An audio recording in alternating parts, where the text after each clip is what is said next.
9.2 exercise का question number 8 आपकी फरमाइशी है।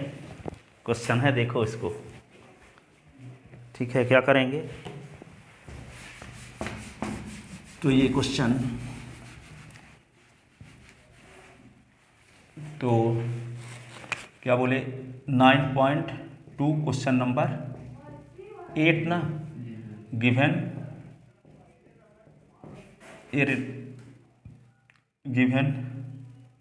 ए इक्वेशन क्या दिया गया है, इक्वेशन क्या दिया है बोलो, y minus cos y is equal to x, y minus cos y is equal to x है, y minus cos y is equal to x है। ठीक है, एंड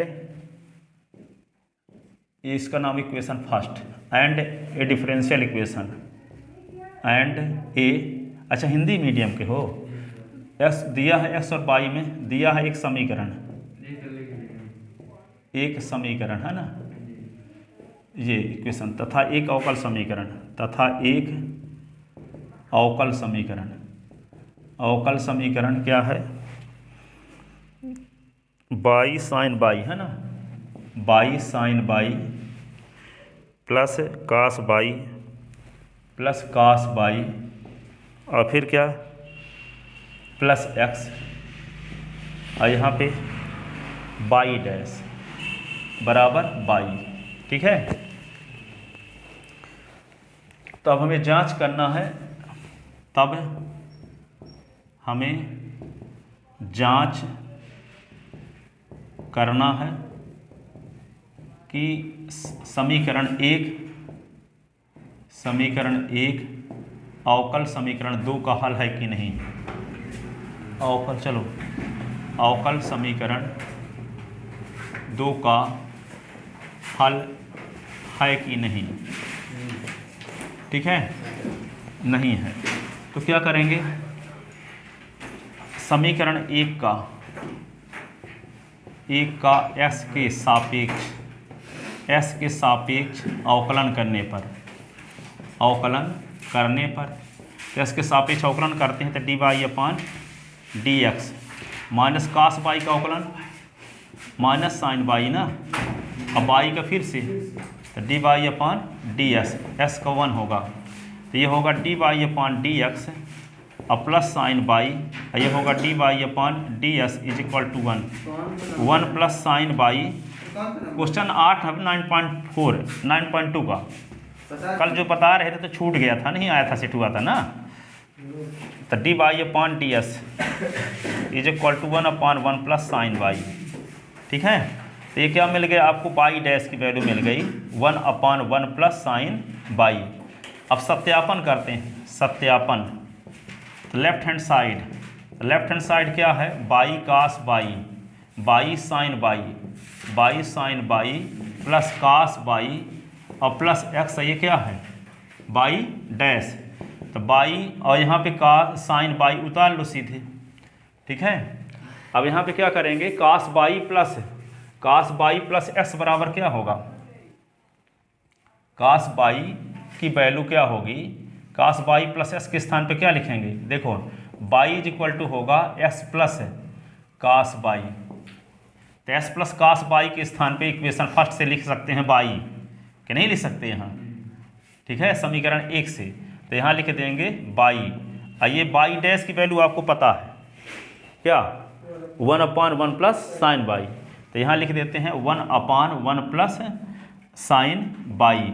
इसका नाम समीकरण नंबर रख लेते हैं 3, और यहाँ रीजन लिख दो 1 व 3 से, ये होगा ए नंबर लिख लो, ए व 3 से। ठीक है, तो ये क्या होगा, दोनों से कॉमन ले लो बाई, तो बाई कॉमन लोगे तो क्या बचेगा, साइन बाई प्लस 1, और यहाँ भी क्या है साइन बाई प्लस 1, तो ये कट गया तो क्या आ गया, y is equal to right hand side. ठीक है, लेफ्ट हैंड साइड लिए इसका तो सॉल्व किए तो राइट हैंड साइड के बराबर आ गया। इसका मतलब संबंध एक अवकल समीकरण 2 का हल है, अतः संबंध 2 अवकल समीकरण अवकल समीकरण 2 का हल है। संबंध 1 अवकल समीकरण 2 का हल है, 2 का हल है। ठीक है, क्वेश्चन नंबर 9 भी बताए देते हैं। 9 बोल रहे थे ना, तो लिखो इसको।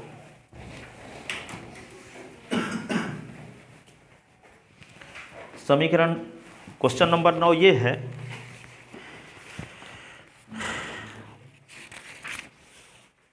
दिया है x व y में संबंध, x व y में संबंध, x और y में संबंध क्या है? x और y में संबंध दिया है x प्लस वाई बराबर tan इनवर्स y। कौन वाला? हाँ, समीकरण 1 से निकाल लिए हैं। एक था ये y माइनस कास y बराबर x था। ठीक है, तो ये x प्लस कास y है ना, x प्लस कास y बराबर हो जाएगा x प्लस कास y बराबर y, ऐसे इसका नाम ये रख लिए। ठीक है, ये समीकरण 2 दिया गया अवकल समीकरण है, y डैश बराबर y। तो x और y में संबंध ये है। लिखोगे? लिख रहे हो? लिखो जल्दी से, जब 1 मिनट में। तो देखो ये क्वेश्चन जो था, क्वेश्चन नंबर 9 ना, 9.2 का एक संबंध दिया है x और y में। सुनो, x y में ये संबंध दिया है और एक अवकल समीकरण दिया है। अवकल समीकरण क्या दिया है?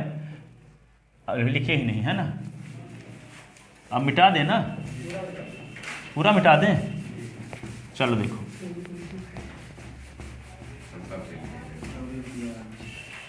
सुनो, तो दिया है x और y में संबंध x प्लस वाई बराबर tan इनवर्स x तथा एक अवकल समीकरण, अवकल समीकरण। तो अवकल समीकरण क्या है? देखो, अवकल समीकरण क्या दिया है? अवकल समीकरण दिया है y स्क्वायर बाई डैश, फिर क्या दिया है? Plus y square plus 1 is equal to 0। तब हमें सिद्ध करना है, तब हमें जांच करना है, तब हमें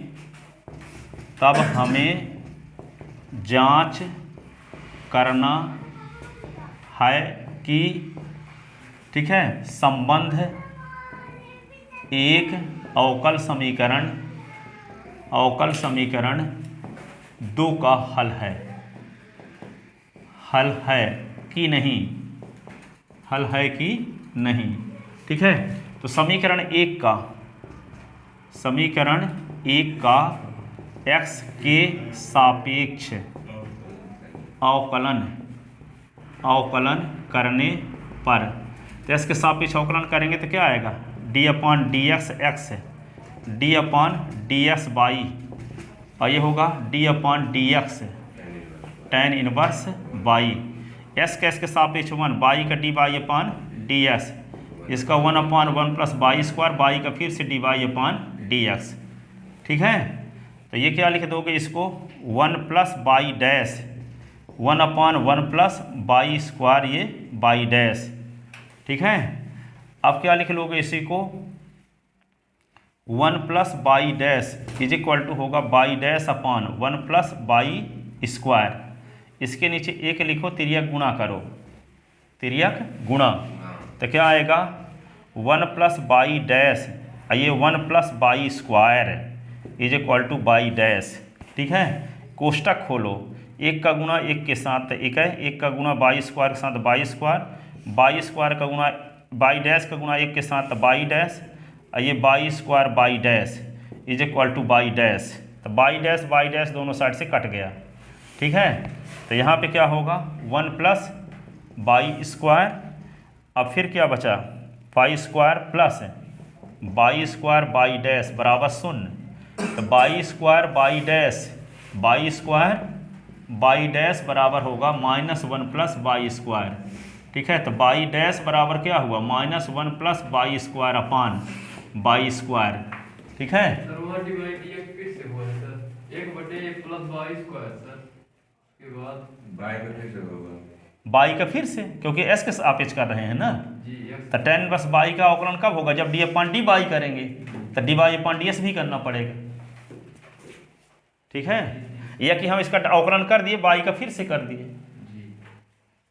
ठीक है, तो ये आ गया। अब क्या करेंगे, अगर x का होता सर 1 प्लस x स्क्वायर, मतलब कि एस के फलन होता tan बस तो 1/1 प्लस एक्स स्क्वायर भर होता। जी यस, जैसे मान लो यहाँ पे बाई का फलन ना है, तो अवकलन तब तक नहीं होगा जब तक डी अपान डी बाई न किया जाए।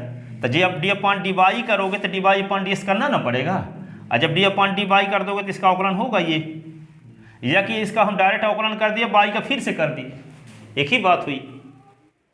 ठीक है, अब यहाँ पे क्या करोगे, तो हो गया sir 1 plus y square by dash बराबर 0 आ तो गया आपका सर।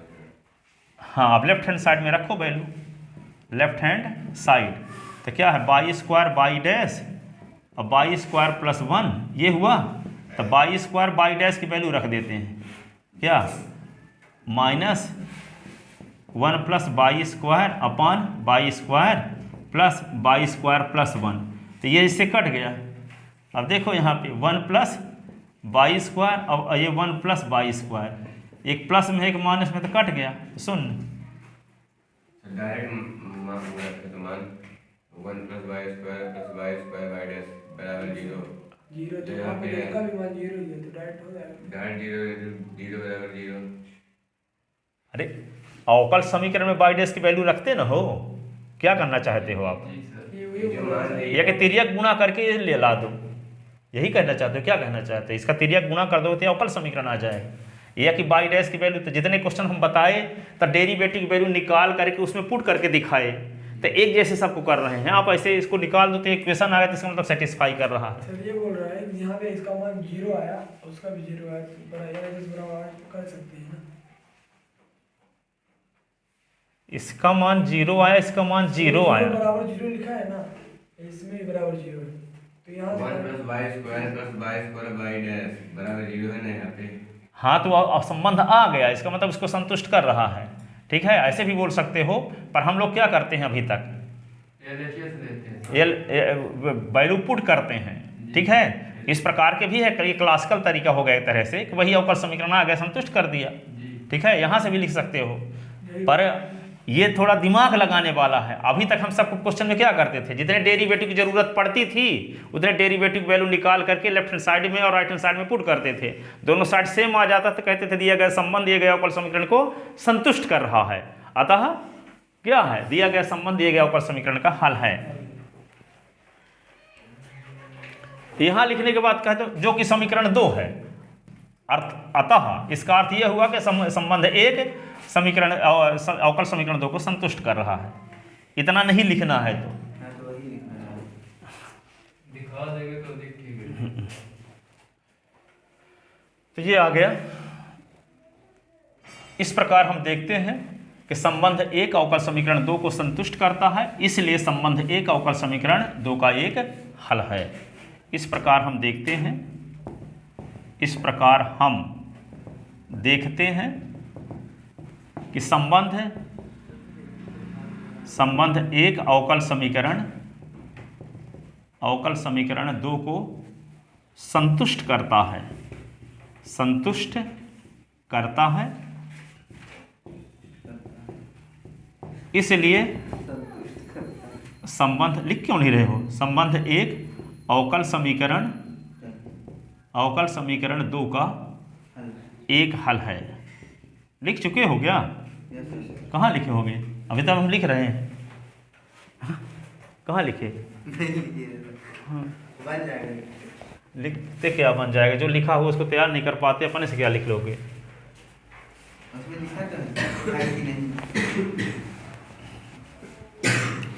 चलो देखो 10 नंबर सवाल, 10 नंबर ये है, बाई बराबर √a² - x²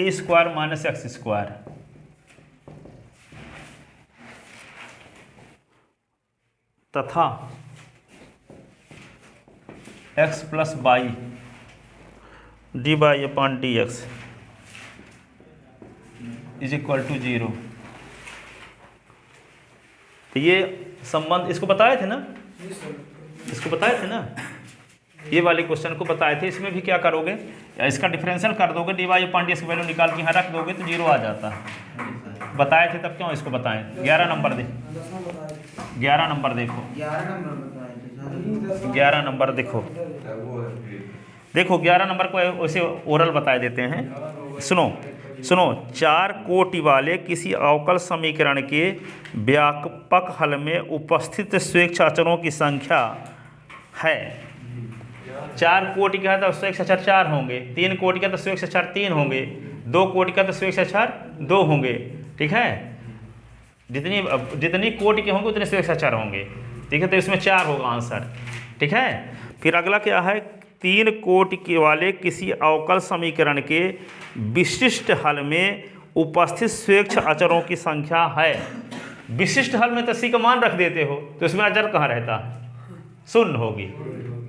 ठीक है, विशिष्ट हल कौन कहलाता है, जिसमें हम अचर पद का मान निकाल के रख देते हैं। तो अचर पद का मान उस कंडीशन की मदद से रख देते हैं तो अचर पद विलुप्त हो जाता है ना। तो इसमें स्वेच्छ अचरों की संख्या क्या होगी, शून्य होगी। समझ में आया। ठीक है, क्योंकि विशिष्ट हल में कोई स्वेच्छ अचर नहीं होता, व्यापक हल में होता है। ठीक है, तो कोई कोटि 3 का अवकल समीकरण कितने अचर होंगे, 2। 4 कोटि का है तो 4, 5 कोटि है तो 5। ठीक है, अब देखो 9.4 में कहाँ तक पहुँचाए थे आप लोगों को, 18 नंबर तक। 17 तक हो गया था, 18 देखो।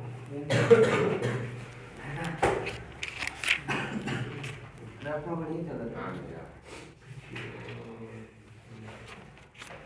9.4, हाँ देखो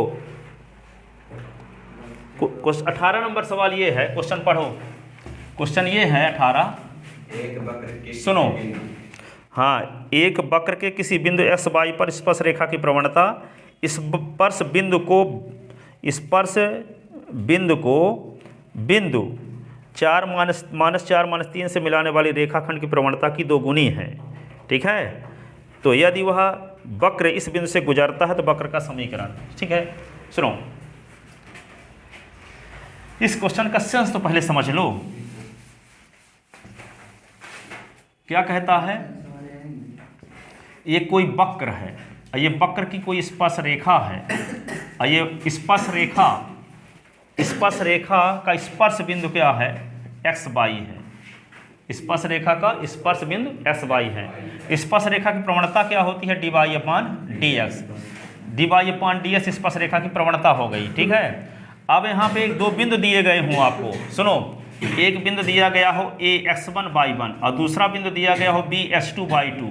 ठीक है, तो पिछले साल आप लोग ये पढ़े थे कि कोई सरल रेखा, यदि एक्स अक्ष है, ये वाई अक्ष है, कोई सरल रेखा OP है, एस अक्ष के साथ थीटा कोण बनाती है, तो रेखा OP की प्रवणता होती है m बराबर tan थीटा। पढ़े थे, कोई सरल रेखा एस अक्ष के साथ जो कोण बनाती है उसके टेंजेंट को उस रेखा की प्रवणता कहते हैं। ठीक है, अब यहाँ पे देखो स्पर्श रेखा की प्रवणता, किसी वक्र का समीकरण दिया हो y बराबर fx है, y बराबर fx किसी वक्र का समीकरण दिया गया हो और उस वक्र के किसी बिंदु पर, मान लो 1, 2 पर हम स्पर्श रेखा खींच देते हैं।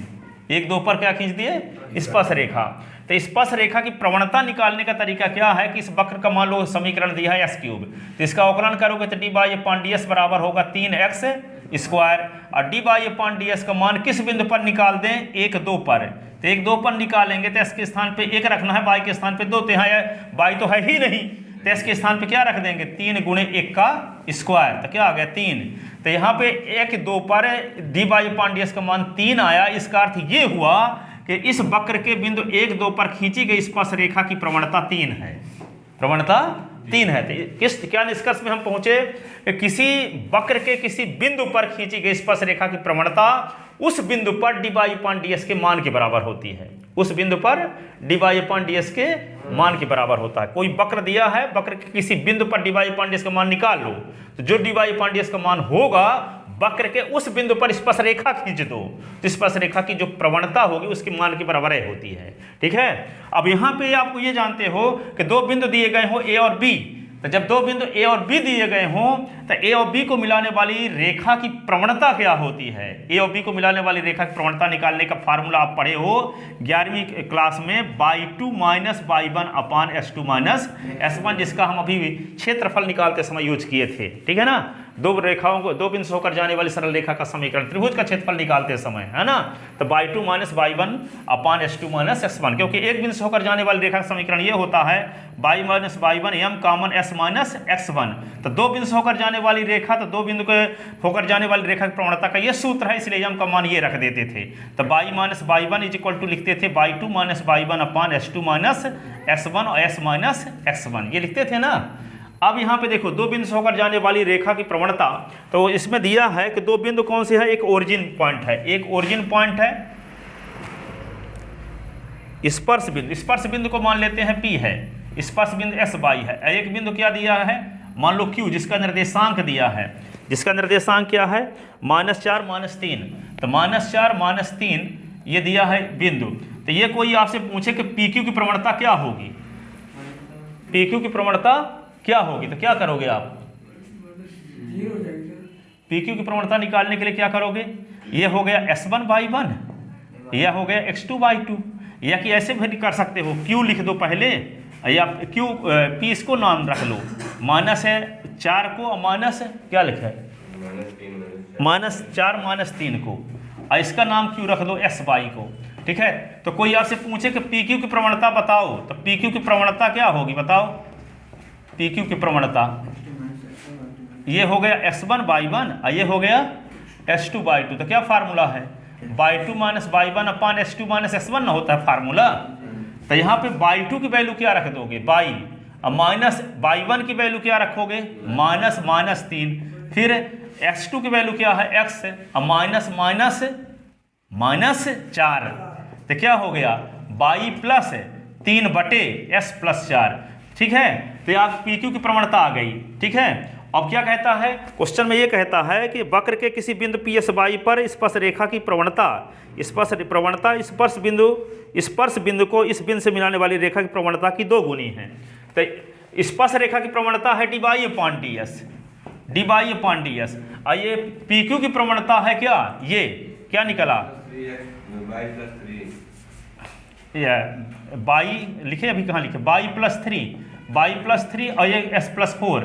तो ये कहता है कि PQ की प्रवणता की ये 2 गुनी है, स्पर्श रेखा की प्रवणता PQ की प्रवणता की 2 गुनी है, तो 2 गुनी ये है, तो इसमें 2 का गुणा करेंगे तब ना बराबर होगा। ठीक है, कोई ये कहे कि 50 2 गुना है 25 का, 50 2 गुना है 25 का, तो जो 2 गुना है उसमें 2 का गुना थोड़ी करेंगे, जो 2 गुना नहीं है उसमें 2 का गुना करते हैं। तो कहा गया कि स्पर्श रेखा की प्रवणता, स्पर्श रेखा की प्रवणता स्पर्श बिंदु को इस बिंदु से मिलाने वाली रेखा की प्रवणता की 2 गुनी है। ठीक है, तो इस प्रवणता की ये 2 गुनी है, तो इस प्रवणता में 2 का गुणा कर देंगे तो दोनों क्या हो जाएगा, बराबर। तो एक अवकल समीकरण नहीं बन गया। अब इसको चरों के पृथक्करण भी से हल कर सकते हैं।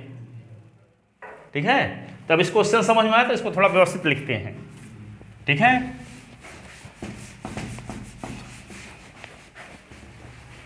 तो लिखो 18 नंबर सवाल 9.4 18 नंबर क्वेश्चन दिया है। एक वक्र के बिंदु x y पर खींची गई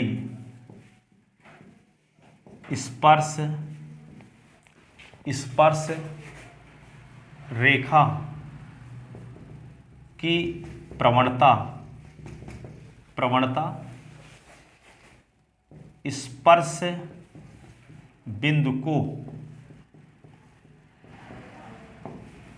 बिंदु को बिंदु -4 -3 से मिलाने वाली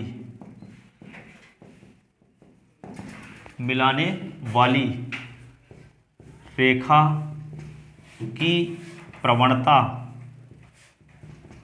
की 2 गुनी है। दो गुनी है, दो गुनी है। यदि वक्र तथा वक्र बिंदु -2 1 से होकर जाता हो, 1 से होकर जाता हो, तब वक्र का समीकरण ज्ञात कीजिए। तब वक्र का समीकरण ज्ञात कीजिए। दिया है एक वक्र के बिंदु x y पर खींची गई स्पर्श रेखा की प्रवणता, स्पर्श बिंदु को बिंदु -4 3 से मिलाने वाली रेखा की प्रवणता की 2 गुनी है, ठीक है, तथा वक्र इस बिंदु से होकर जाता है, तब वक्र का समीकरण ज्ञात कीजिए। ठीक है ना। तो यहाँ पे चित्र बना लो इस प्रकार का। ये वक्र है एक, ये वक्र गुजरता कहाँ से है, एक बिंदु से गुजरता है, -2 1। ये सामान्य चित्र है, सही चित्र नहीं है, समझने के लिए बना रहे हैं ना। नहीं कहोगे -2 1 यहाँ ये प्रथम चतुर्थांश में कहाँ होगा, नहीं बोल दोगे। ठीक है, तो -2 एक सामान्य चित्र है, समझने के लिए क्वेश्चन का, है ना। ये वक्र कहाँ से गुजरता है, यहाँ से। अब ये एक बिंदु है x y, इसका नाम हम Q रख लेते हैं, ठीक है। अब एक बिंदु है P, जिसका निर्देशांक क्या है, -4 3, ठीक है। तो Q S Y पर खींची गई स्पर्श रेखा की प्रवणता PQ या QP की प्रवणता की 2 गुनी है, QP की प्रवणता की 2 गुनी है, या QR इसको रख लेते हैं, इसका नाम R, ठीक है। क्या रख लेते हैं, R, ठीक है। तो यहाँ पे क्या लिखोगे, प्रश्नानुसार वक्र की स्पर्श रेखा की प्रवणता बराबर 2 गुणे सरल रेखा RQ की प्रवणता,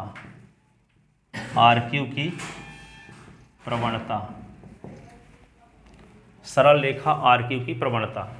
तब वक्र की स्पर्श रेखा की प्रवणता क्या होती है, dy/dx, और 2 गुणे क्या, सरल रेखा RQ की प्रवणता, R पहले बोलते हैं, तो ये x1/1 और ये s2/2। तब फार्मूला क्या है, y2 - y1 s2 - x1। तो dy/dx, 2 y2 की वैल्यू क्या है, y2 की वैल्यू क्या है, y -3, और ये होगा x -4। तो dy/dx, तो 2 y + 3 बटे s + 4, ये हुआ। यह अवकल समीकरण बन गया। अब इस अवकल समीकरण को कैसे हल करेंगे, चरों के पृथक्करण विधि से, ठीक है। और ये एक बिंदु है QR तो हो गया, इसका नाम P रख लेते हैं, जिस बिंदु से वक्र गुजरता है, -2 1। हाँ, चित्र बना लो समझने के लिए, जब तक ये चित्र बनाए रहोगे तभी समझ पाओगे पूरी चीज, बिना चित्र बनाए कैसे समझोगे।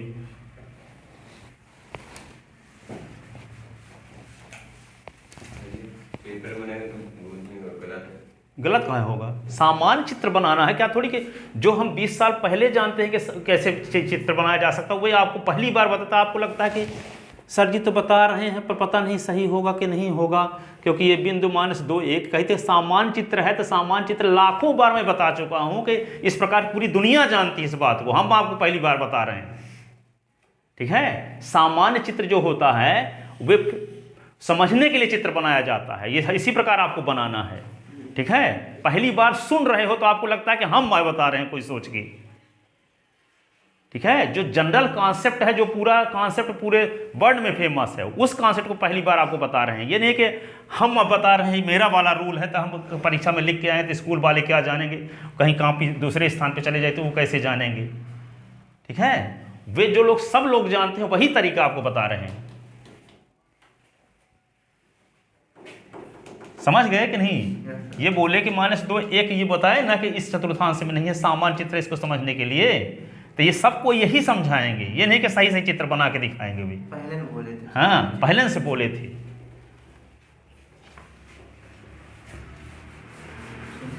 ठीक है, कोई पंजाब में टीचर पढ़ाएगा तो वे भी यही बोलेगा। ठीक है, कोई हरियाणा में पढ़ाएगा तो भी यही बोलेगा, ऐसे चित्र वही वे भी यही बनाएगा समझाने के लिए। ठीक है, तो क्या है वक्र का समीकरण बताओ। dy dx बराबर हाँ y प्लस 3 हाँ y+3 बटे x+4।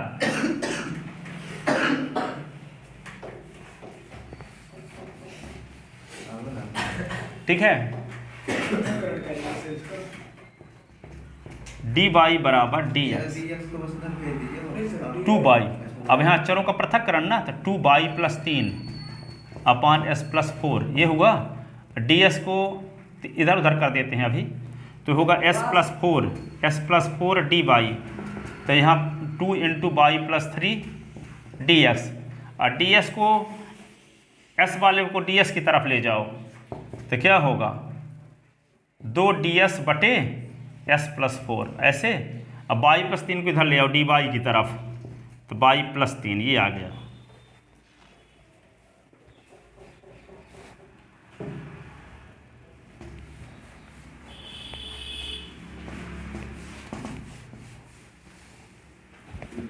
ठीक है, तो dy अपान y+3।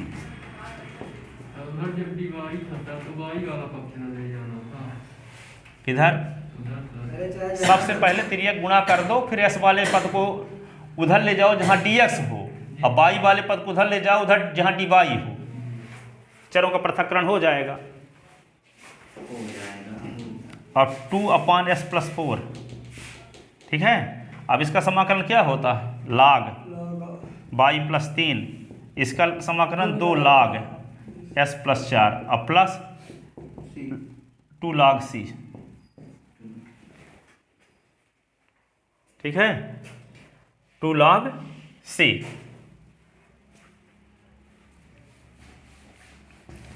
अब क्या कर दें, इसी को लिख सकते हैं हम log y+3, इसको क्या लिखते हैं 2 common log s+4 plus log c, ऐसे ना। तो log y+3 ये 2, ये log m प्लस है तो इंटू हो जाता है। log क्या लिख दोगे c × s+4 ऐसे ना, प्लस रहता तो इंटू होता है। लिख ले। तो जो log के पहले होता है वो पावर में चला जाता है, जानते हो ना कि पहले जो होता है एक फार्मूला जानते हो n log m, तो log m की पावर n। ठीक है, तो ये क्या हो जाएगा, log लिख लो गूगल पे फॉर बिजनेस में y 55 + रुपए 3 मिले। दो की पावर में log cx प्लस हो गया सर, गुणे में है। तो गुणे में है तो क्या बोलता है, यहाँ पे गुणे मना है, यानी गुणे log m, तो log m की पावर n, तो 2 गुणे हैं तो ये पावर में चला जाएगा। log क्या लिख दोगे c × x+4, इसकी पावर क्या लिखो 2, y+3, ये क्या होगा c × s+4 का स्क्वायर।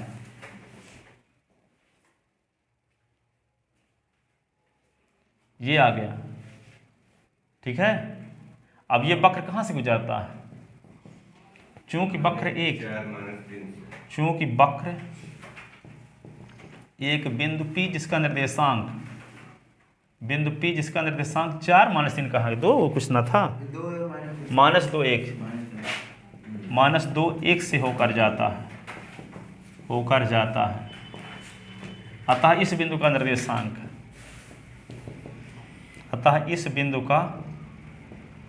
निर्देशांक, वक्र 1 के समीकरण को संतुष्ट करेगा। तो यहाँ पे बाई के स्थान पे क्या लिख दोगे, एस के स्थान पे लिख दोगे -2, बाई के स्थान पे 1। तो लिखो एस के स्थान पे, बाई के स्थान पे 1 लिखते हैं तो 1 + 3, एस के स्थान पे लिखो 2, सी इंटू -2 + 4 का स्क्वायर, 4 3 1 4, सी 4 से 2 निकालो 2 आएगा, 2 का स्क्वायर, तो 4 = 4 सी, तो 4/4 = सी, तो सी बराबर 1, सी का मान 1 में रखने पर,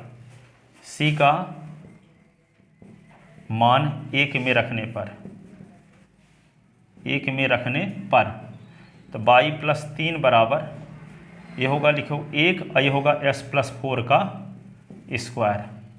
ठीक है, यही अवशिष्ट वक्र का समीकरण है। एक कोष्ठक भी खोल सकते हो। गूगल पे फॉर बिजनेस में 10 रुपए मिले। तो इसको लिख सकते हैं बाई +3 या s+4 का स्क्वायर बराबर बाई +3, s का स्क्वायर प्लस 2 × s × 4 + 4 का स्क्वायर, तो बाई +3, तो s का स्क्वायर प्लस 4 × 2 = 8s + 16 = बाई +3, तो x² + 8x - बाई + 16 - 3 = 0, तो x² + 4 8x - बाई 16 से 3 निकालो 13 = 0। यही अभीष्ट वक्र का समीकरण है। ये हाँ,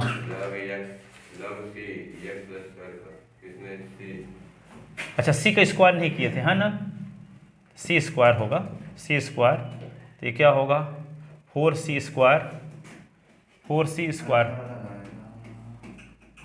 तो सी का मान वही आएगा, तो c² = 4, तो c बराबर क्या होगा, c² = 1, तो c बराबर आएगा ±1,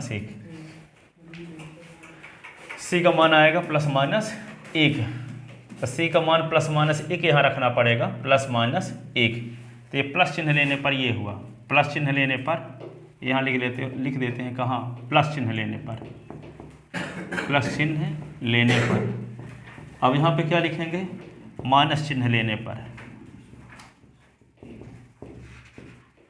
तो बाई +3 = -1 s + 4 का स्क्वायर, तो बाई +3 तो क्या होगा माइनस s का स्क्वायर प्लस 2 × s × 4 + 4 का स्क्वायर, तो बाई +3 तो क्या लिख दोगे -x² + 8x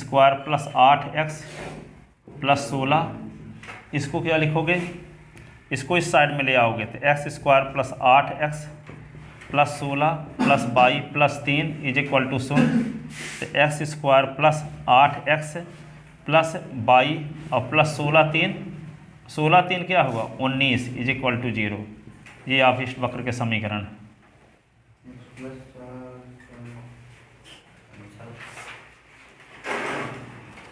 अब +-1 एक ठो वक्र का समीकरण दिया है, एक ठो का दिया है कि 2 ठो का, इतने दिया है, हो गया, तो +-1 चिन्ह वाला दिया है, हो गया, होगा दोनों माइनस वाला भी, यही लिख दे सर, इतना है, +- लिखे, ये वाला लिखे दो, इतना ही बचता है। हाँ पूरा करोगे तो वही होगा, उतना बनेगा।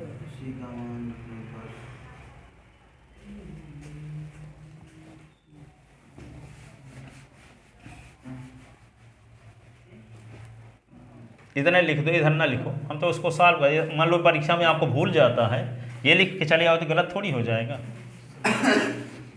उतना तो किए न हो आप, वो तो जिसकी जहाँ तक सलूशन होता है, अब हम आंसर आंसर में क्या जाने कहाँ तक वे सॉल्व किया है, जहाँ तक होता है वहाँ तक सॉल्व हम कर रहे हैं।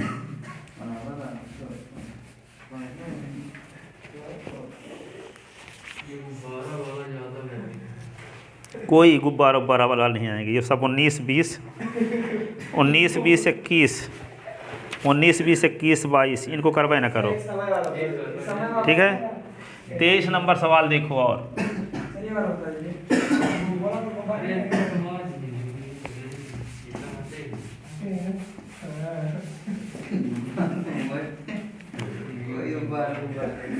अवकल समीकरण देखो, पढ़ने होगा तो लास्ट में जब सब तैयार कर लेना तो बताना, तो पढ़ा देंगे इनको भी। D y upon t s परीक्षा में आज तक कभी नहीं आए हैं। डी वाई अपॉन न कभी आएंगे। D y upon t s e की पावर एस प्लस वाई का व्यापक हल ज्ञात कीजिए, का व्यापक हल ज्ञात कीजिए, ठीक है। तो क्या करोगे, इसको d y upon d s, इसको ई की पावर एस लिखो, ई की पावर वाई, कौन सा फार्मूला लगा दिए, ए की पावर एम प्लस एन जब रहता है तो ए की पावर एम ए की पावर एन कर देते हैं। तो d y upon d s बराबर ई की पावर एक्स, अब चरों का पृथक्करण कर देना, तो डी वाई लिखो इधर, और इधर ले जाओ ई की पावर एस ई की पावर वाई डी एक्स, जिधर डी एस हो उधर एस का फलन, और जिधर डी वाई हो उधर वाई का फलन, तो ई की पावर वाई को इधर ले आओ, क्योंकि डी वाई इधर ना है, तो डी वाई बटे ई की पावर वाई, इधर रहेगा ई की पावर एस डी एस। अब चरों का पृथक्करण हो गया, तो इसको ई की पावर वाई को ऊपर ले जाओ, तो ई की power minus y d y, और ये क्या होगा, ई की पावर एस डी एस। अब दोनों पक्षों का समाकलन, ई की पावर वाई डी वाई, और ये क्या होगा, ई की पावर एस डी एस। तो ई की पावर माइनस वाई का समाकलन, ई की power minus y upon minus 1 e की पावर एस प्लस सी, ठीक है। अब क्या करोगे, ये माइनस ई की power minus y is equal to e की पावर एस और प्लस सी, माइनस का गुणा कर दो, इसको क्या लिख सकते हो, इसी को लिख सकते हो -1 अपॉन ई की power y is equal to e की पावर एक्स और प्लस सी, ठीक है। इसका इधर -1 इज इक्वल टू ई की पावर एस ई की पावर वाई और सी ई की पावर वाई, तो ये -1 इज इक्वल टू क्या होगा, ई की power s plus y plus, या ई की पावर, इसको ई की पावर वाई कॉमन ले सकते हैं ना, या ई की पावर वाई के अंदर गुणा कर दो, या ऐसे लिख लो पहले से, -1 है ई की पावर वाई कॉमन, तो ई की पावर एस प्लस सी ऐसे, ठीक है। तो ई की पावर वाई कॉमन ई की power s plus c is equal to -1, तो इसको ई की पावर वाई ई की power s plus c plus 1 is equal to 0। Answer क्या दिया है, अरे इसी ठीक है करना था, ठीक करना था, ठीक है। लेकिन व्यापक हल इतना दिया है ना आंसर, इसको उधर भर ले गए है बस, ई की पावर एस प्लस ई की power minus y plus c is equal to 0। हम आंसर निकाल रहे थे, हम अब नहीं देखे कि ऑब्जेक्टिव दिया है, तो अब जो दिया होगा आंसर ये होगा,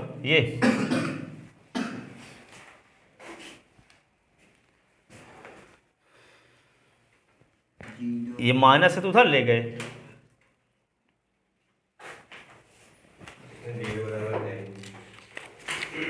इधर कर दो। अब समघाती अवकल समीकरण देखो, है टाइम अभी ना, हाँ। समघाती अवकल समीकरण क्या है देख सकते हैं, तो देखो 9.5 क्वेश्चन नंबर, रूल पहले देखो, समघाती अवकल समीकरण क्या है, समघाती अवकल समीकरण, समघाती अवकल समीकरण, इसमें बहुत सारे क्वेश्चन हैं, बहुत बड़े बड़े भी हैं, इनको सब बताएंगे, क्योंकि समघाती अठो आते आता है कोई ना कोई, ठीक है। अक्षरों का पृथक्करण पढ़ लो, समघाती पढ़ लो, रैखिक पढ़ लो, ठीक है, उनमें से एक क्वेश्चन आ जाएगा।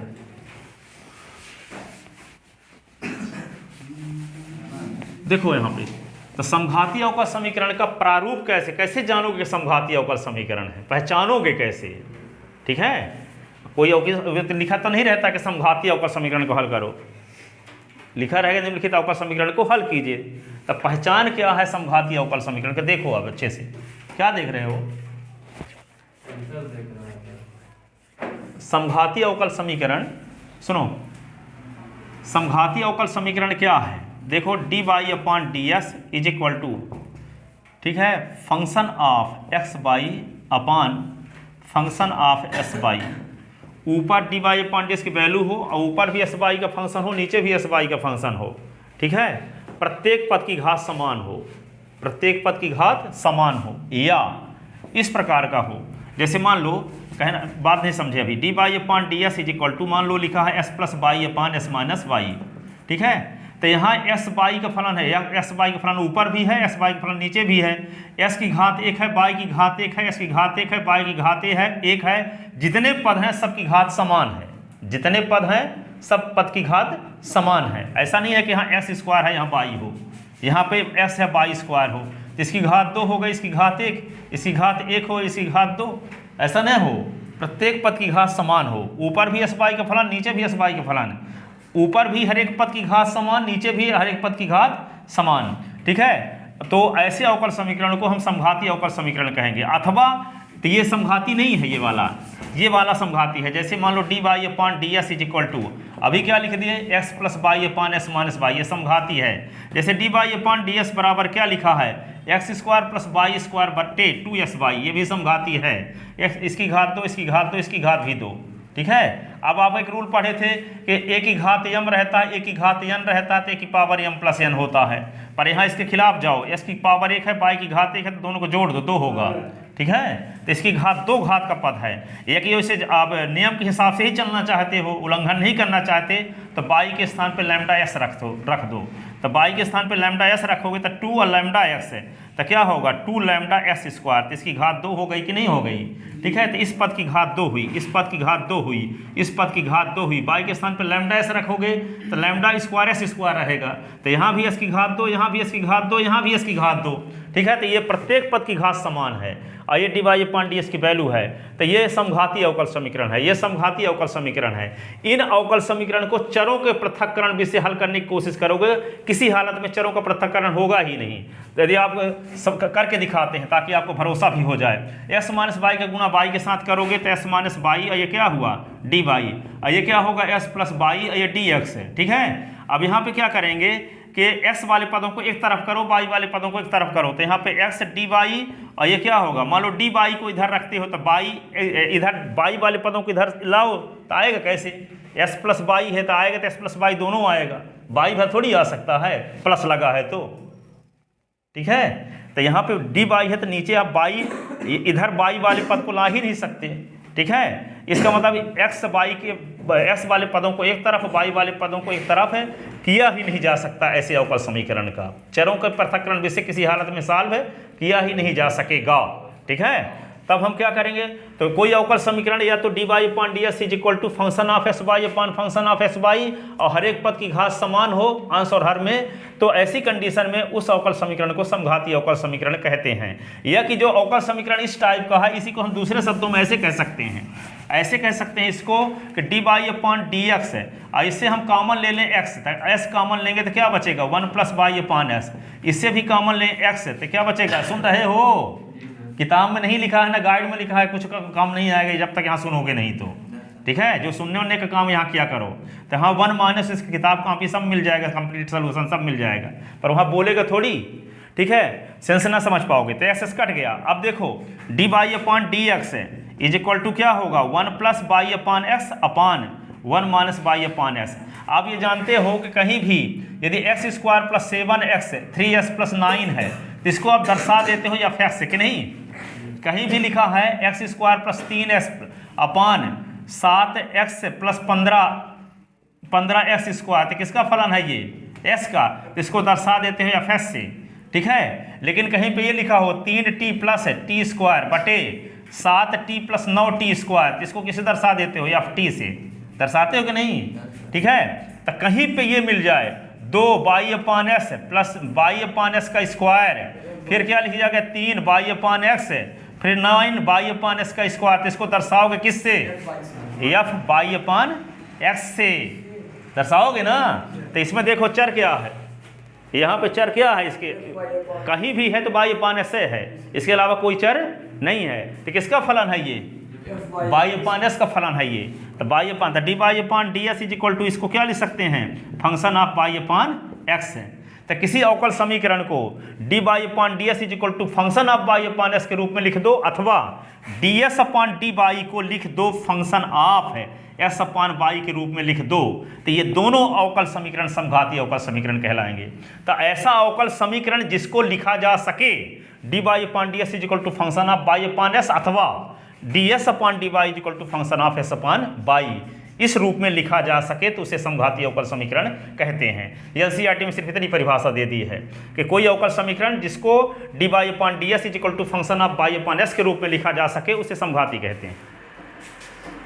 पर ये होगा तभी जब इस टाइप का रहेगा, चाहे जैसे हम बोले ना कि d y upon d s is equal to function of s y upon function of s y, Navbodh में ये लिखा है, ठीक है। जब हर एक पद की घात समान हो ऊपर नीचे, ठीक है, तभी उसको इस रूप में लिखा भी जा सकेगा।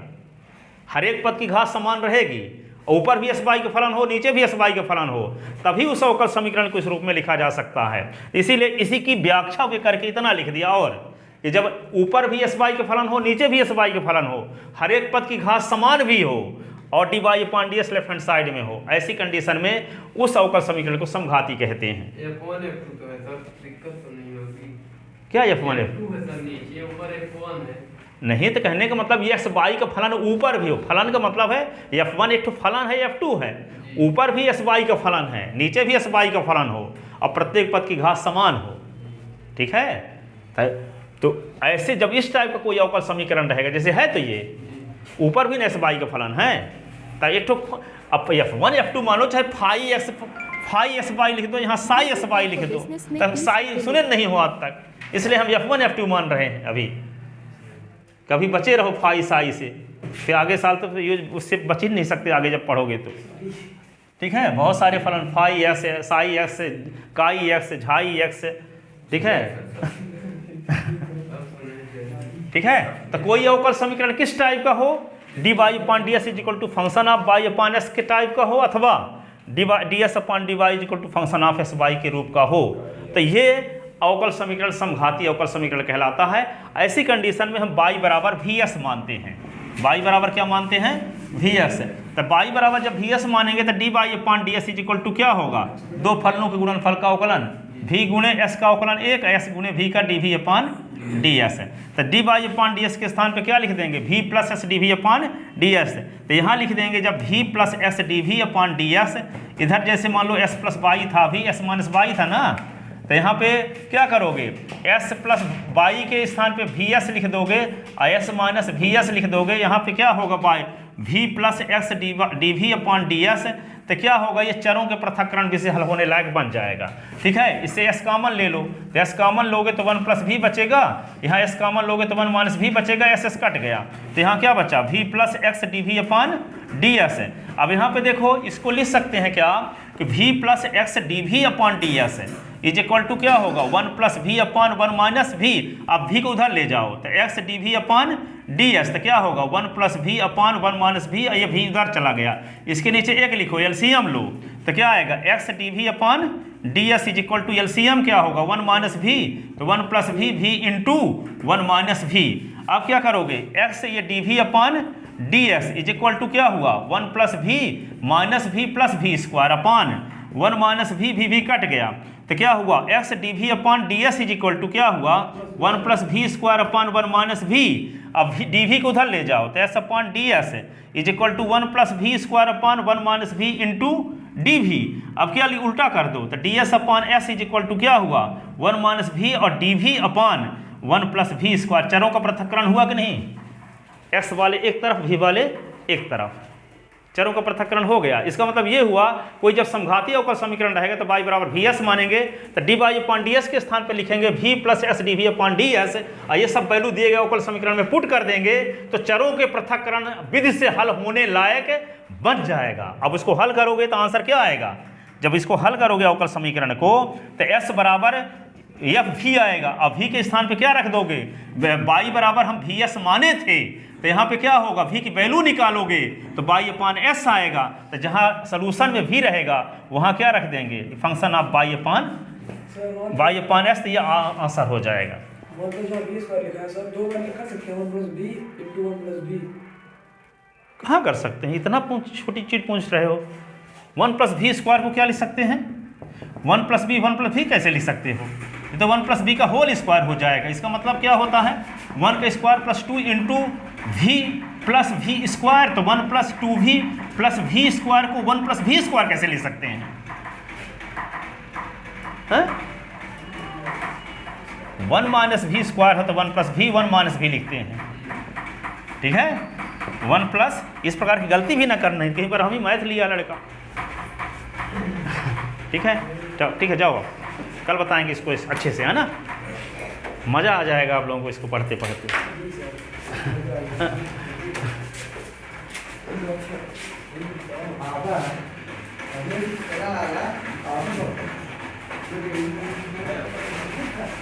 बड़ा आता है।